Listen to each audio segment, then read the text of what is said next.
United States of America.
It is my great honor to present First Lady Melania Trump.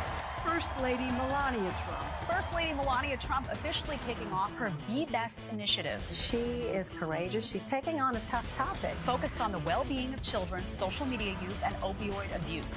Let's join together in a committing to help children dream big, think big, and do all they can to be best in everything they do. This is her showcasing what she brings to the position of First Lady. She is smart, independent, and I think people have underestimated her big time. The First Lady was amazing. She was gracious, empathetic, and showed true compassion. First Lady Melania Trump stepping out onto the world stage. Her Be Based campaign is now going international. She has the advantage of speaking several languages. She can be a diplomat for our country. The sun was shining. She was greeted by children. This, of course, is her continuing to work on her Be Best campaign by shining a spotlight on successful programs that teach children tools and skills. She represents our country with enormous warmth and elegance and grace. Throughout history, women have made lasting impacts on society, and these women represent the strength of the female spirit. As First Lady of the United States, I'm proud of what this country continues to do for women. We as women must continue using our great tool of empowerment, our voices. It was a very important moment for Melania Trump. This was a really prominent week for her. The iconic White House Rose Garden has been renovated for the first time in 60 years. When the history books are written, there should be a special chapter reserved for our First Lady. She is an incredible First Lady. An amazing mother, an incredible woman, First Lady Melania Trump.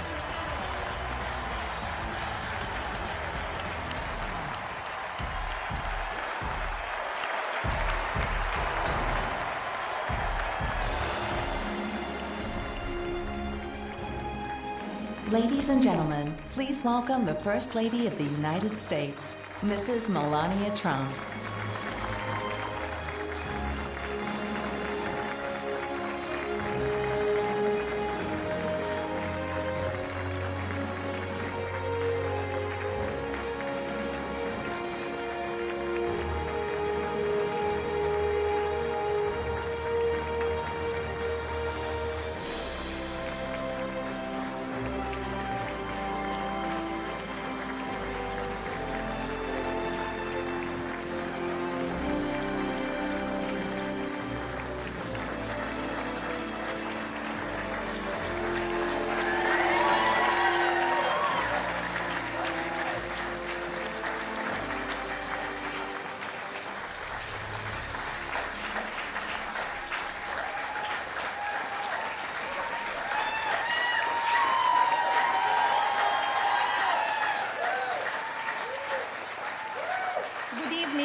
It seems like just yesterday that we were at our first convention, where my husband accepted the Republican nomination and then became our 45th President of the United States. Yet the energy and enthusiasm for who should lead this nation, it is real today as it was 4 years ago. I know I speak for my husband and the entire family when I say we have not forgotten the incredible people who were willing to take a chance on the businessmen who had never worked in politics.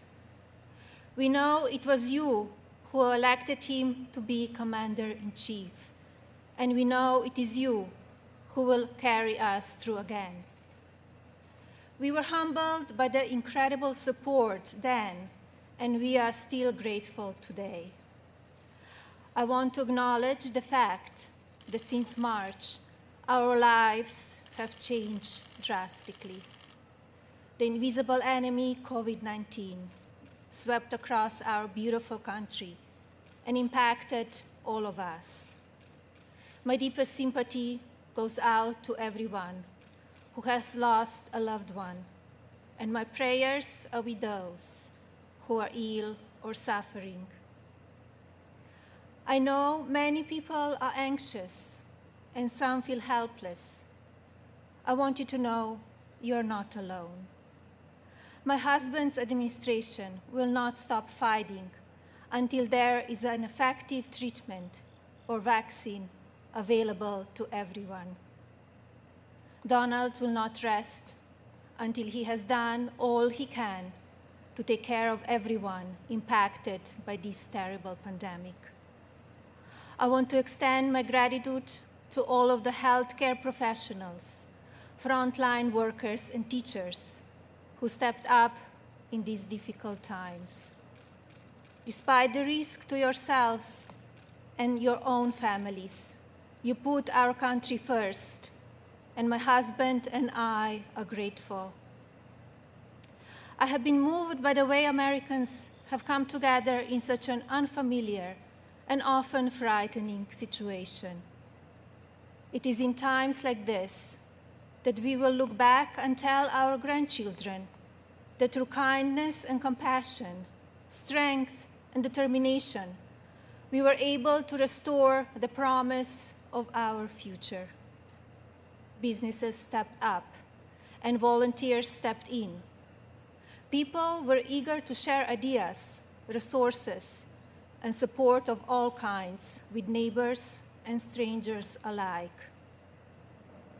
It has been inspiring to see what the people of our great nation will do for one another, especially when we are at our most fragile. Speaking of strength and determination, we recently celebrated the 100-year anniversary of the passage of the 19th Amendment. Yesterday, on the North Lawn of the White House, we unveiled an exhibit dedicated to women's suffrage. The exhibit called on children from across the country to send art honoring the meaning of this important time in women's history.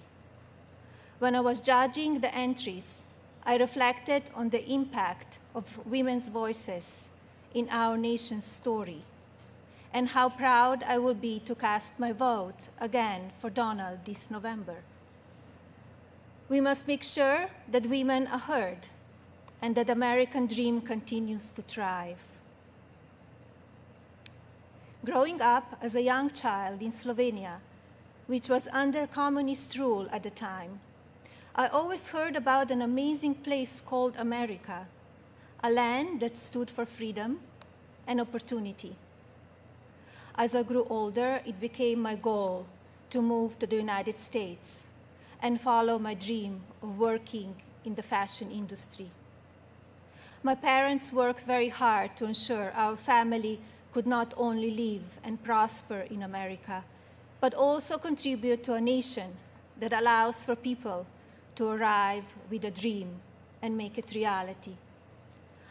I want to take the moment to thank my mother and father for all they have done for our family.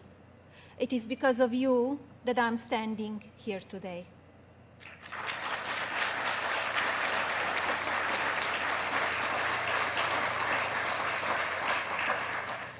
I arrived in the United States when I was 26 years old. Living and working in the land of opportunity was a dream come true, but I wanted more. I wanted to be a citizen. After 10 years of paperwork and patience, I studied for the test in 2006 and became an American citizen.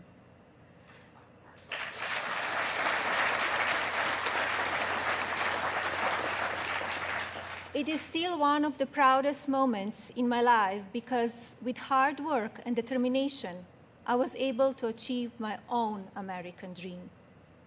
As an immigrant and a very independent woman, I understand what a privilege it is to live here and to enjoy the freedoms and opportunities that we have. As First Lady, I have been fortunate to see the American dream come true over and over again. I have met many inspiring women, children, parents, and families who have overcome life-changing issues that include addiction, homelessness, family members who are ill or have passed away, abuse of all kinds, and many other challenges that would make most people give up. The past 3.5 years have been unforgettable. There are no words to describe how honored, humbled, and fortunate I am to serve our nation as your First Lady. After many of the experiences I've had, I don't know if I can fully explain how many people I take home with me in my heart each day. From brave soldiers who give up so much so that we can be free, to children of all circumstances who I have met around the world. Thank you for inspiring me. It is my greatest honor to serve you. When I speak to members of the military, despite sacrificing time with their families, experience the fear of war or suffering loss, they have no regrets about serving our country. The same goes for their families and the families of first responders who often watch their loved ones walk out the door, not sure if or when they will come home. When I speak to families who have lost someone, the pain mixed with pride I hear in their voices is something I think about often. So thank you to all who serve our country in the military and as first responders. And thank you to the families who wait for them. You are all heroes in your own right. I have also been moved by the many children and families I've spent time with at hospitals, schools, and other locations around the world. Children who are dealing with pain or illness that would break even the strongest adult. Parents who are grateful to wake up every day and see that their child is still alive. These families are a testament to what faith and medicine, strength and science can do. On my first international trip as First Lady, my husband and I visited places of great significance to the three major religions: Islam, Christianity, and Judaism. One special memory from that trip is of a young boy I had privilege of visiting while at Bambino Gesù Hospital in Rome, Italy. While there, I read the little boy a story and learned that he and his family had been waiting for a heart for a very long time, and he had a grim prognosis. His situation brought my staff and me to tears, and we spoke of a little else as we flew to Belgium for the next part of our trip. Upon landing just a few hours later, we learned that a heart had been donated and would be going to the little one. I think about him often, along with so many amazing and strong young patients across our own country. More profound and sadly unavoidable examples of our country's strength and character have occurred in the communities that have been impacted by natural disasters. Hurricanes, tornadoes, and flooding may show the ugly side of Mother Nature, but in their aftermath, they can show us a beautiful side of humanity. My husband and I have visited many places that have been affected by natural disaster, and we are deeply moved by the strength of the people who have lost everything and the kindness of neighbors and communities. The common thread in all of these challenging situations is the unwavering resolve to help one another. I recognize the stories I just told about people who survive extraordinary circumstances. But Donald and I are also inspired by the millions of Americans who wake up each day with a simple yet courageous goal of providing for their families and keeping them safe. You are the backbone of this country. You are the people who continue to make the United States of America what it is, and who have the incredible responsibility of preparing our future generations to leave everything even better than they found it. Just as you are fighting for your families, my husband, our family, and the people in this administration are here fighting for you. No matter the amount of negative or false media headlines or attacks from the other side, Donald Trump has not and will not lose focus on you. He loves this country, and he knows how to get things done. As you have learned over the past 5 years, he is not a traditional politician. He doesn't just speak words. He demands action, and he gets results. The future of our country has always been very important to him, and it is something that I have always admired. In fact, it is to help ensure a better future for our next generation that I launched Be Best, my initiative to help children achieve their fullest potential. Be Best has one simple goal: teaching youth about the importance of their well-being, both mentally and physically. This also includes understanding online safety and the dangers of opioid and drug abuse. Through Be Best, my office and I have been able to highlight people, programs, and organizations that are doing extraordinary things in our country and around the world. I continue to believe that by shining a light on these positive examples, others across the country and globe will become inspired to do their part for our next generation. Helping children is not a political goal. It is our moral imperative. When I think back to a defining moment of Be Best, my mind goes to a trip I took to Africa. On that vast and beautiful continent, I was able to visit the countries of Ghana, Malawi, Kenya, and Egypt. One of those visits, in particular, had a profound impact on me. Ghana, on the coast of West Africa, was the first stop on my trip, and I experienced firsthand its warm people and their traditions. While there, I visited the Cape Coast Castle and learned more about the beginning of a cruel and often deadly journey in the era of the slave trade. I was horrified when I listened to the guide tell me so many inhumane stories, and I gained new perspectives. It is time in our history we must never forget, so that we can ensure that it never happens again. Like all of you, I have reflected on the racial unrest in our country. It is a harsh reality that we are not proud of parts of our history. I encourage people to focus on our future while still learning from our past. We must remember that today we are all one community comprised of many races, religions, and ethnicities. Our diverse and storied history is what makes our country strong, and yet we still have so much to learn from one another. With that in mind, I like to call on the citizens of this country to take a moment, pause, and look at things from all perspectives.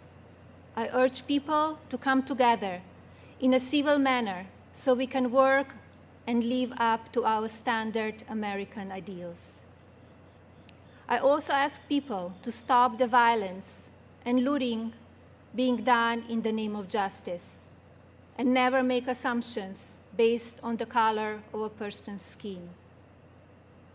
Instead of tearing things down, let's reflect on our mistakes, be proud of our evolution, and look to our way forward. Every day, let us remember that we are one nation under God, and we need to cherish one another. My husband's administration has worked to try and effect change when it comes to issues around race and religion in this country. He is the first president to address a special session of the United Nations General Assembly to call upon countries across the world to end religious persecution and honor the right of every person to worship as they choose. He has made substantial investments in our historically Black colleges and universities. This president also continues to fight for school choice, giving parents more options to help their children flourish. My husband knows how to make a real change. From the day that I met him, he has only wanted to make this country the best it can be.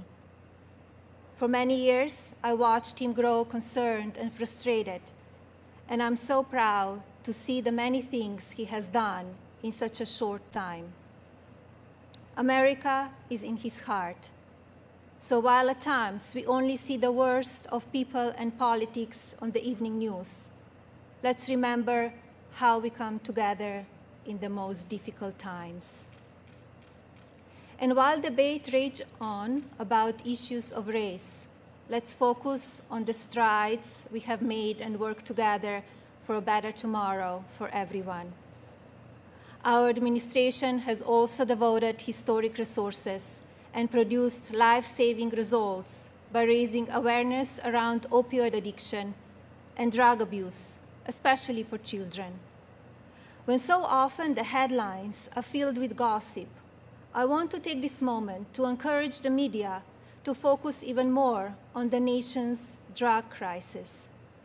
This disease is one that affects everybody.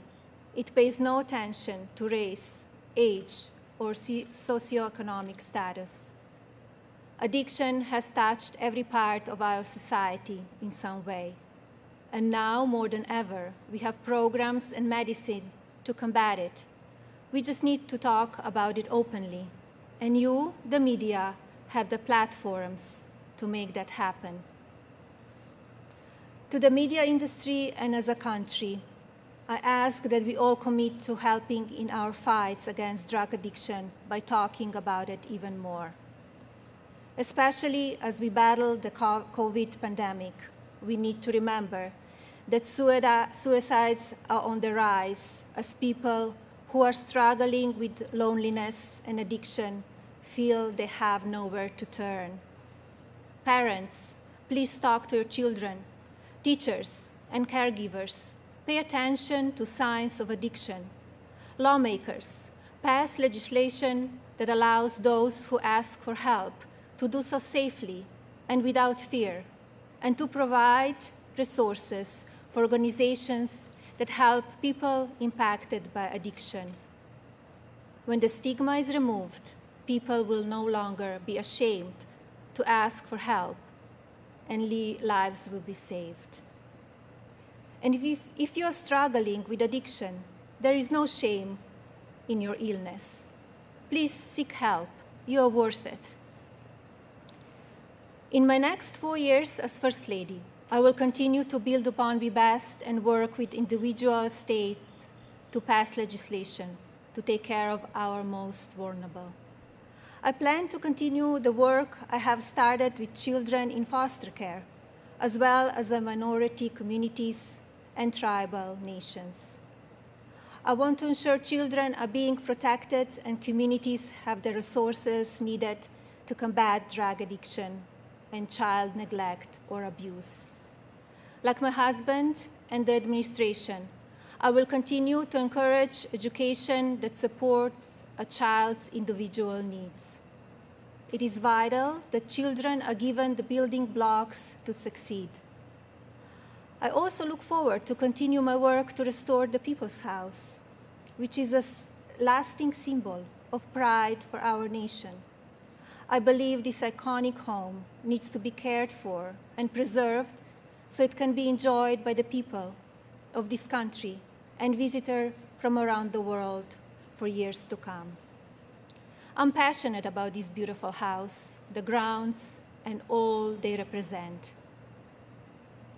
And now, I have a special message for the mothers of this country. This modern world is moving so fast, and our children face challenges that seem to change every few months. Just like me, I know many of you watch how mean and manipulative social media can be. And just like me, I'm sure many of you are looking for answers how to talk to your children about the downside of technology and their relationships with their peers. Like every parent in this country, I feel there are so many lessons to teach our son and responsibilities as his mother, but there are just not enough hours in the day to do it all. I remind myself that I'm more fortunate than most and still have days that I look for wisdom and strength to do the very best I can for him. To mothers and parents everywhere, you are warriors. In my husband, you have a president who will not stop fighting for you and your families. I see how hard he works each day and night, and despite the unprecedented attacks from the media and opposition, he will not give up. In fact, if you tell him he cannot be done, he just works harder.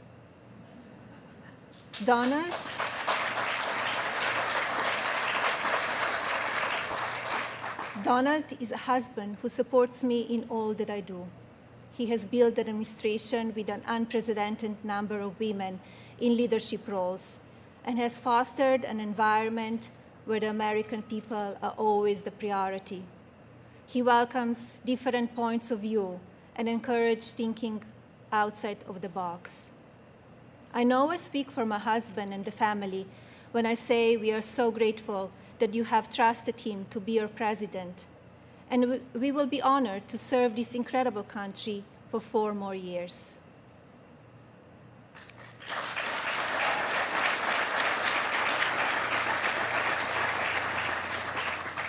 As you have heard this evening, I don't want to use this precious time attacking the other side, because as we saw last week, that kind of talk only serves to divide the country further.